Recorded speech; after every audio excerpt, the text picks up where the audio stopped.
une des pilules de la mort pour les startups, mais vraiment pratiquement la principale, c'est ce que j'appelle les fat cats. C'est-à-dire, j'ai tellement convaincu un investisseur qui a mis des sommes qui sont relativement importantes que je me mets sur un train de dépenses qui correspond à l'argent que j'ai fait, au lieu de me mettre sur un train de dépenses qui correspond à l'argent que je pourrais gagner. Et donc ça se passe systématiquement.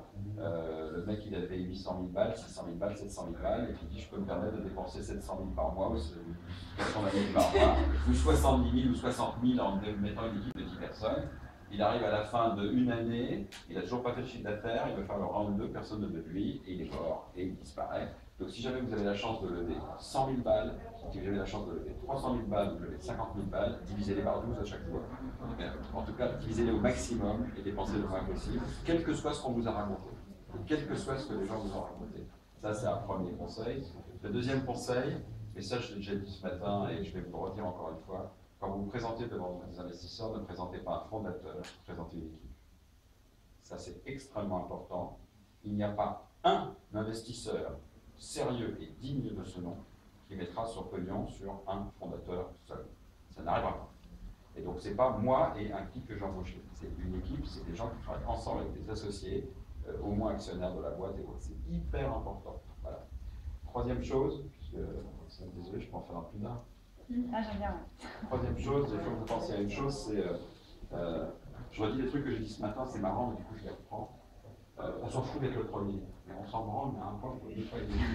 Ça n'a aucune importance d'être le premier, d'ailleurs, avec le premier, en général, on se plante. Donc, si votre projet n'est pas le premier, ça n'a pas d'importance. Par contre, un MeToo, c'est grave. Si c'est la même chose qu'un autre, où j'apporte rien de plus que l'autre, là, c'est naze. Il faut faire mieux et apporter des choses supplémentaires. Mais être le premier, mais oubliez sortir le produit 3 mois plus tôt en ayant des bugs dans tous les sens, sous prétexte que sinon l'autre il va être le premier. Vous oubliez ça, ça n'a aucune importance. Ceux qui vous ont raconté qu'il fallait être le premier, ils vous ont menti. Ça, c'est très important. On est français, on sera dedans. Exactement. Ça, c'est le point. J'essaie de penser encore à quelques petits points. Mais, ah oui. Qu'est-ce qui fait que votre projet... quand vous faites un projet, posez-vous une question qui est toujours très intéressante. Est-ce que les gens ont besoin de ce que vous faites? Est-ce que vous-même, vous en aviez besoin? Est-ce que c'est un projet que vous aviez fait pour vous-même, par exemple? Moi, je sais que j'ai fait BVRP puis AvanQuest sur une idée de projet pour étiqueter mes disques vinyles. Donc, au départ, j'en avais besoin et qu'il n'y avait pas de produit sur le marché. Donc, dites-vous une chose, si vous avez besoin déjà de ce que vous faites, c'est déjà pas complètement idiot. Mais après, si vous ne faites pas un projet qui correspond à votre besoin, dites-vous quel est le vrai besoin. Alors, je vais vous donner un exemple qui a été donné dans un texte que j'ai lu récemment, que je trouve absolument génial sur les startups. C'est un super texte, d'ailleurs, il faudrait que je le retrouve pour Roxane, parce que je vais le diffuser. C'était l'idée de quel est le vrai besoin. Je vais prendre un exemple que j'adore. Les petits chiens, je crois qu'il y a pas mal, les 30 millions d'amis, là, ça existe.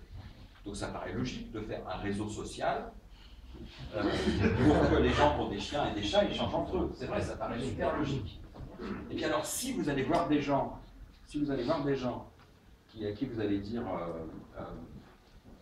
t'as un chien, toi, t'as un chat, est-ce que t'as envie, est-ce que s'il y avait un réseau social pour faire ça, est-ce que tu trouves que c'est une bonne idée? Ah bah le gars, ah ouais, c'est pas mal, je pense que j'y serais. Et là, vous partez, vous faites une boîte avec ça. Ben, vous savez quoi? C'est pas du tout sûr que les mecs qui vous a dit que ça l'intéressait, il en avait vraiment besoin, et c'est pas du tout sûr qu'il est prêt à dépenser du pognon surtout. Donc, c'est pas comme ça. Il vaut beaucoup mieux, on va faire l'inverse maintenant. Maintenant, on va prendre complètement l'inverse. On a identifié par exemple des gens qui élèvent des chiens de race, d'accord? Et qui ont d'énormes problèmes pour apparier, pour faire des couples, pour avoir des petits bébés de ces chiens qui sont de la même race, etc. Ben, eux, ils ont un vrai putain de besoin. Mais ils sont 1000, ils ne sont pas 30 millions. Et on s'en fout. Parce qu'il vaut mieux faire la start-up pour ces 1000-là qui ont un vrai besoin et qui sont prêts à payer, et l'étendre après, que de la faire pour 30 millions de personnes qui n'ont rien à branler et qui ne vous mettront pas les centimes dans l'affaire. Essayez de penser à ça. Et marchez.